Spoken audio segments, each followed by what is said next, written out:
I got this bill. It's going to provide Medicare for everybody. I can't tell you how much it's going to cost. We'll find out later. It's likely to be double whatever everything we spend in the federal government. Who do you think is going to get that passed? Sanders defended his signature issue. The way you bring people together is by ending the international disgrace of this country being the only major nation on earth not to guarantee health care to all people as a human right. Several candidates targeted Buttigieg, pointing out his lack of experience in national politics. We have a newcomer in the White House, and look where it got us. I think having some experience is a good thing. Buttigieg said his age and experience as a city mayor are what make him the better choice. We need a perspective right now that will finally allow us to leave the politics of the past in the past, turn the page, and bring change to Washington before it's too late. This was the 8th Democratic debate. The next will be in Las Vegas before Nevada holds its caucuses. Joining us now for more on how the New Hampshire race is shaping up and what impact the Iowa caucus confusion may have on the results is Patrick Murray, director of the Monmouth University Polling Institute. Thanks for joining us. First, really looking forward to New Hampshire. What is on their minds? What's most important so far to a voter in New Hampshire? Well, the majority of voters say they're looking for somebody who can beat Donald Trump. So that seems to really pop out in our poll. That's what we've been hearing from Democrats all along. We weren't sure whether that would materialize until we got to these early contests. And we did see a little bit in Iowa, and we're seeing it, I think, more in New Hampshire. But there's a difference there between those who are worried about that and the minority who say, I don't care about that. It's about policy and in terms of who they're supporting. So Bernie Sanders supporters of some of these lower polling candidates who are making up about 1/10 of the total electorate right now are saying it's about policy. It's all about policy. It's voters for Amy Klobuchar and Joe Biden in particular are saying it's all about electability. And so what we're seeing in our polling at the beginning of this week, as the Iowa numbers are trickling in and other polls are showing that there's a movement, is those voters are really shifting right now because they're not sure exactly what's going to happen. So the debate last night, Buttigieg's performance in Iowa, all these things are making that centrist part of it. The people who are concerned about beating Donald Trump kind of churn a little bit in terms of their decision because half of New Hampshire voters say they haven't made up their mind yet. So the Bernie Sanders voter or the Tulsi Gabbard voter are more likely to say, this is about the right person and the right policy, and this is who I'd vote for. So what happens to them if their candidate of choice isn't the one versus, say, some of these voters who support a centrist policy or a centrist candidate and who consider electability their most important issue? Right. The thing that we've seen that there's different types of voters. So the Tulsi Gabbard voter, let's just take her for instance. They're only there for Tulsi Gabbard. They're very conservative. They're not kind of the liberal outsider that Bernie Sanders is attracting. The Elizabeth Warren voter, that's the one that's going to be interesting because Bernie Sanders, it doesn't look like at this point, unless Elizabeth Warren pulls off an upset in New Hampshire, that she's going to be able to continue on. If she is, then she might be pulling some of Bernie Sanders' support. But if she doesn't, it's the opposite way around. I think most of her support, some of them are concerned about electability, but most of her support are concerned about policy, and they'll go to Bernie Sanders.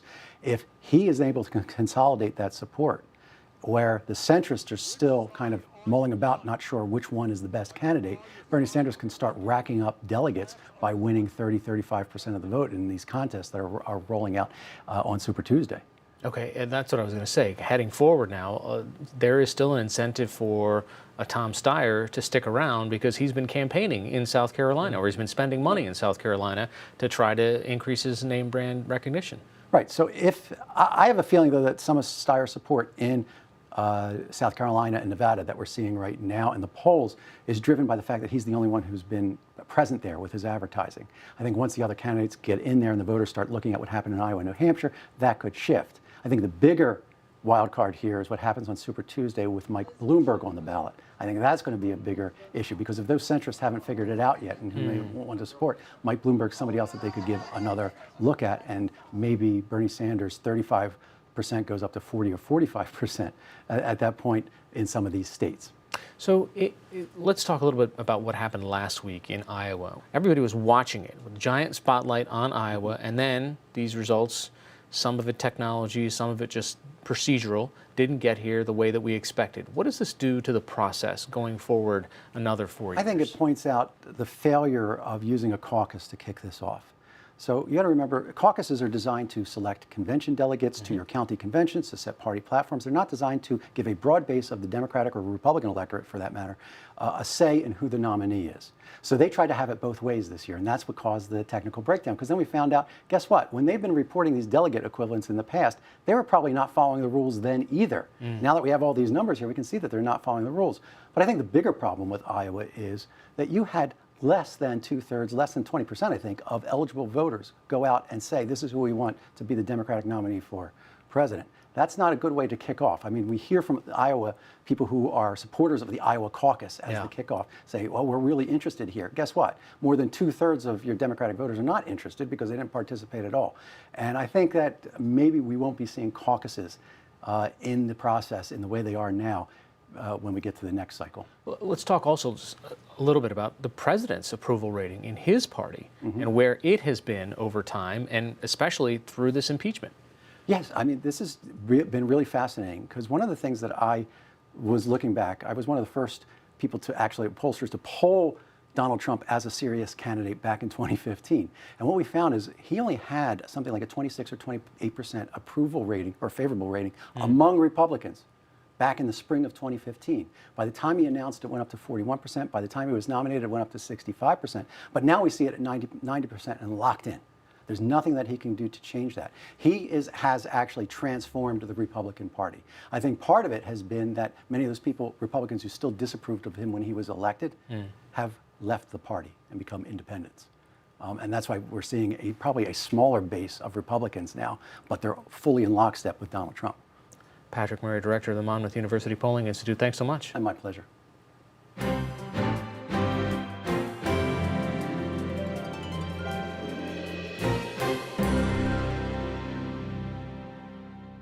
President Trump tweeted attacks on Lieutenant Colonel Alexander Vindman today after firing him and his twin brother from the National Security Council yesterday.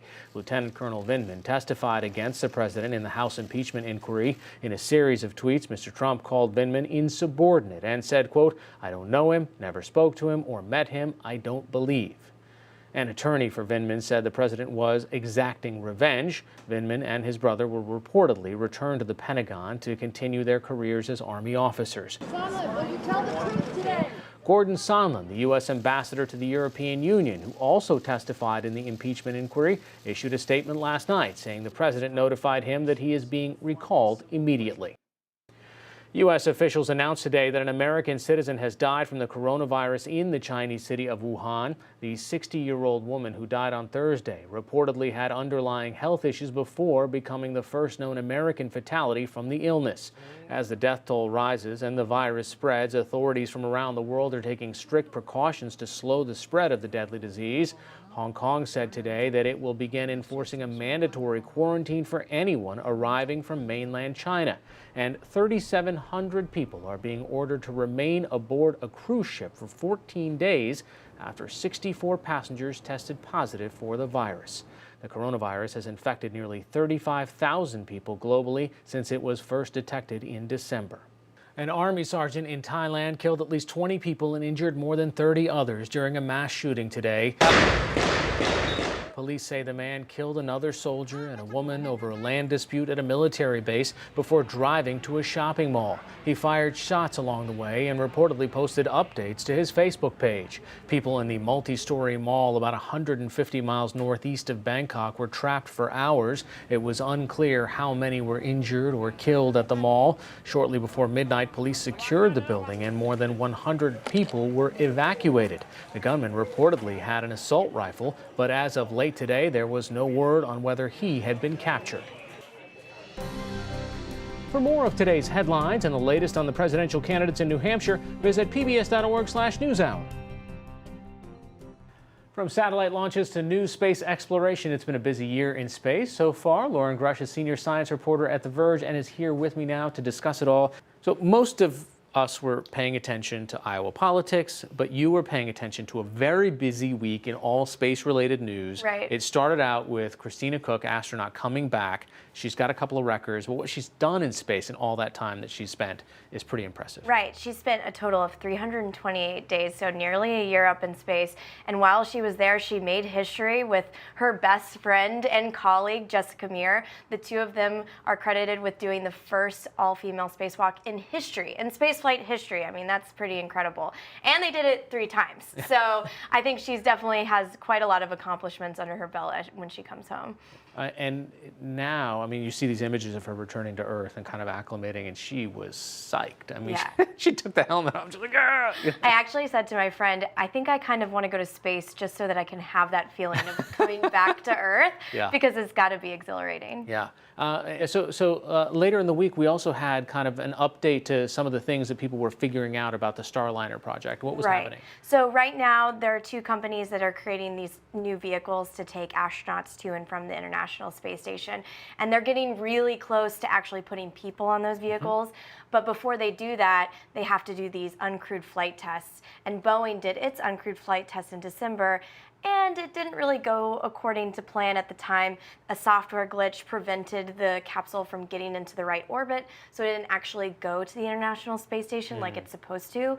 But now we're learning that there was actually a second software glitch that was corrected at the time, but if it hadn't been corrected, it could have been a catastrophic failure for the spacecraft, and it could have maybe been destroyed when it re-entered Earth's atmosphere. We don't know, because fortunately they fixed it, but it is kind of highlighting that Boeing is having these coding problems, and NASA is really doing a deep investigation into that. As the Starliner project is happening, you also have the SpaceX project that's kind of working in parallel, that is planning on putting people into orbit. Right. So initially, when they chose these 2 providers, it was supposed to spark competition.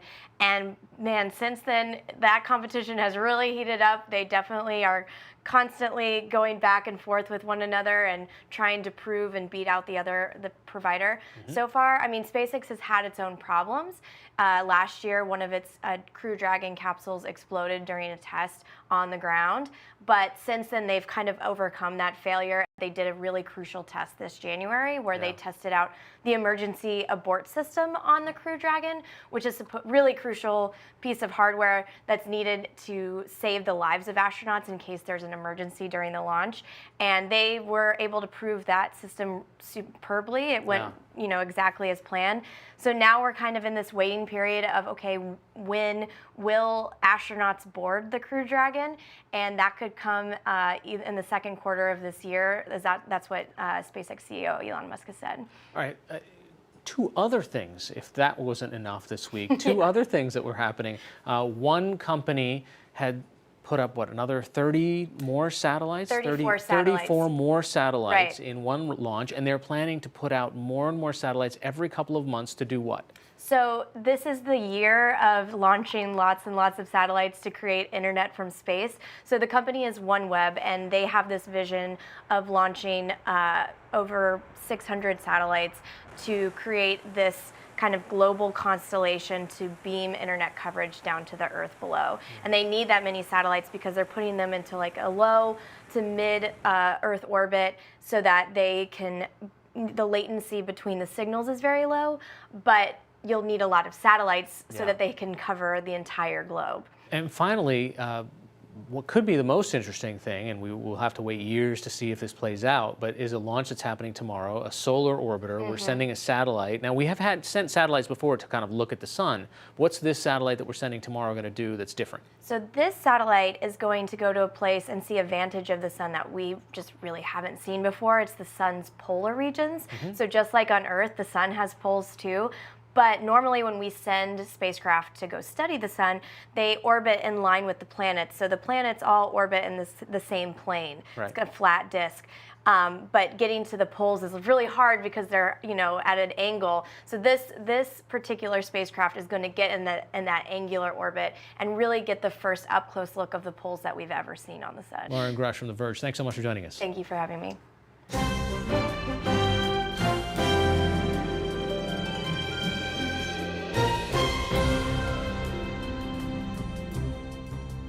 The Mississippi Delta is one of America's most picturesque and economically important regions.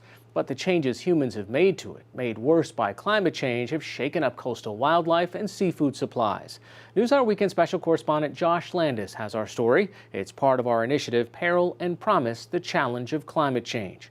Produced in partnership with Nexus Media News.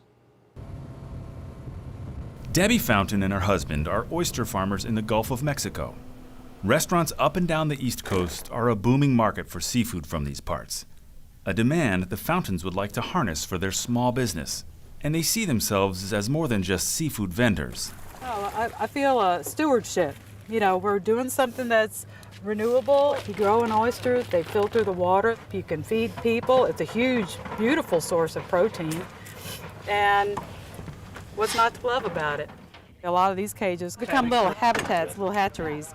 See your little crabs. See the little crabbies and all the other little crazy things in there? It's delicious.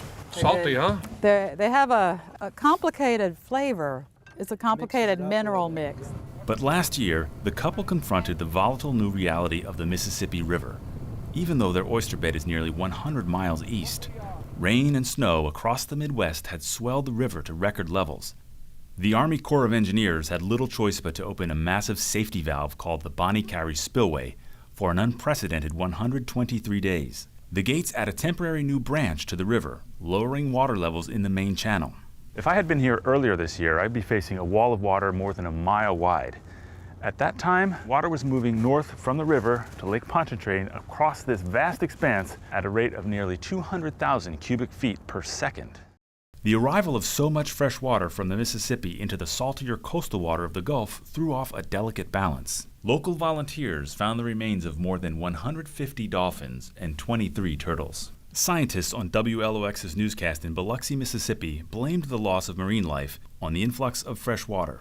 Additional non-salt water that comes in decreases the salinity in their environment, and that causes some major problems with these guys. 2 parts per thousand salinity in water. You can stick your finger in it and it tastes like fresh water. These animals are just not made for that kind of fresh water, that kind of flexibility. For us, it was 100% mortality. So we lost probably 14,000 oysters in that event. Author and chef Melissa Martin sees the changes showing up in her kitchen. She's the founder of the Mosquito Supper Club in New Orleans. I created these tables so we could start a conversation about South Louisiana and talk about sustainability and food and life and the environment. What we do here is try to give people a meal that they would have at my grandmother's house or my mom's house, serving the food that I grew up eating. I get worried when I peer into the future about running a restaurant. I won't be running a restaurant based on seafood from other places. I will always be running a restaurant based on what I could get here. And that may mean that one day that I'm not a seafood restaurant. And that's a really sad thought, but that's kind of the reality of where we are. Martin's kitchen hasn't suffered solely from the intrusion of fresh water into salt water. Salt water moving into fresh has been an even bigger problem. The numerous oil and gas production facilities in the area utilize a maze of man-made channels, allowing salt water to invade marshlands, causing erosion and destroying seafood-rich habitat. Terrebonne Parish used to be one of the highest oyster-producing places in the state, but once the saltwater intrusion started happening because of the oil field, we lost pretty much, all of our oyster beds. The amount of shrimp that we have has changed because we just don't have estuaries for them to live in. They're just being eaten away by salt water. It's a huge red flag that we've got some major things happening. For us, environmentally, our markers have become some of these big disasters. A huge hurricane, a huge oil spill, a huge flood situation. I would hate to think that that's the only measures that we have of our time. But it seems like right now that those are the measures of our time. We're gonna have to do what farmers all over America do. Just try to ensure if we can and do a lot of prayer, I guess, because we've got no control over some of those things. Aerial photographer Ben Depp, seen in PBS's 2019 series Rivers of Life, is one of many artists in New Orleans for whom the Delta is a core inspiration. But in exploring the iconic landscape, he knows he's documenting a disappearing world. Everywhere you look, you see the thousands of miles of canals cut through the wetlands, which caused saltwater intrusion, which killed the vegetation and caused the ground to erode. You can see the marsh just fragmenting apart. Some channels predate those created by the oil industry. They were made to transport trees during a surge in coastal logging in the late 1800s and early 1900s, when Louisiana was the nation's largest producer of timber. This place used to be a thriving ecosystem, mostly forested with cypress and tupelo, and just this expansive wet hardwood forest full of alligators and fish. Some areas here are still incredible, but it's kind of just the edges of what this place used to be. The bald cypress can grow to 1,700 years old on this coast. Some scientists estimate it would require about that amount of time to undo humans' impact on the Mississippi Delta. In the meantime, Debbie Fountain offers her own plan. We all have to be better stewards of what we use and how we behave and what we do. All of us have to become better stewards. This is PBS NewsHour Weekend, Saturday.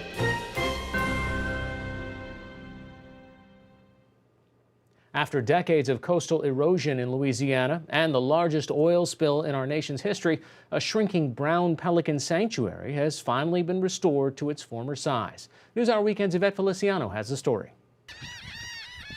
Every summer for generations, Louisiana's Queen Bess Island has been an important breeding ground for close to 10,000 brown pelicans and other seabirds.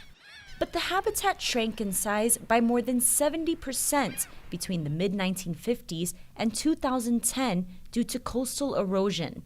And then in 2010, a BP offshore oil rig exploded, causing a devastating oil spill that resulted in the deaths of more than 1,000 birds once it reached the island.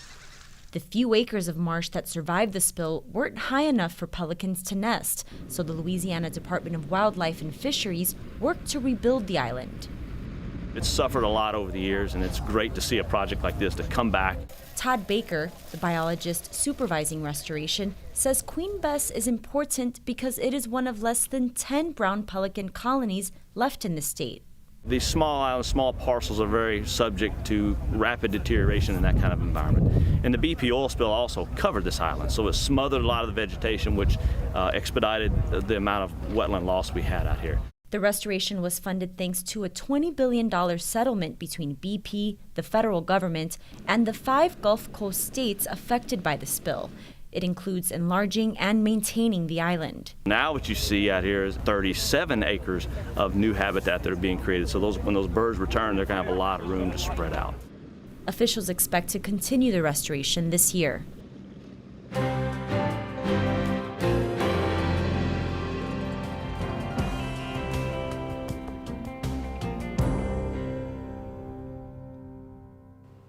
We will have the latest on the Democratic primary campaigns tomorrow from New Hampshire. That's all for this edition of PBS NewsHour Weekend. I'm Hari Srinivasan. Thanks for watching. Have a good night.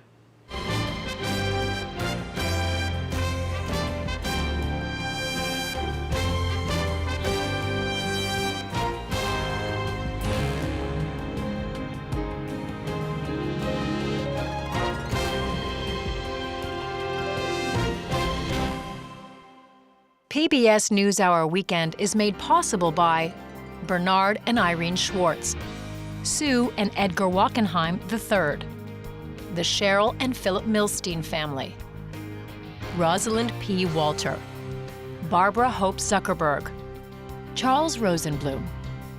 We try to live in the moment to not miss what's right in front of us. At Mutual of America, we believe taking care of tomorrow can help you make the most of today. Mutual of America Financial Group, retirement services and investments. Consumer Cellular offers no-contract wireless plans that are designed to help you do more of the things you enjoy. Whether you're a talker, texter, browser, photographer, or a bit of everything, our U.S.-based customer service team is here to find a plan that fits you. To learn more, go to consumercellular.tv. Additional support has been provided by and by the Corporation for Public Broadcasting, a private corporation funded by the American people, and by contributions to your PBS station from viewers like you. Thank you.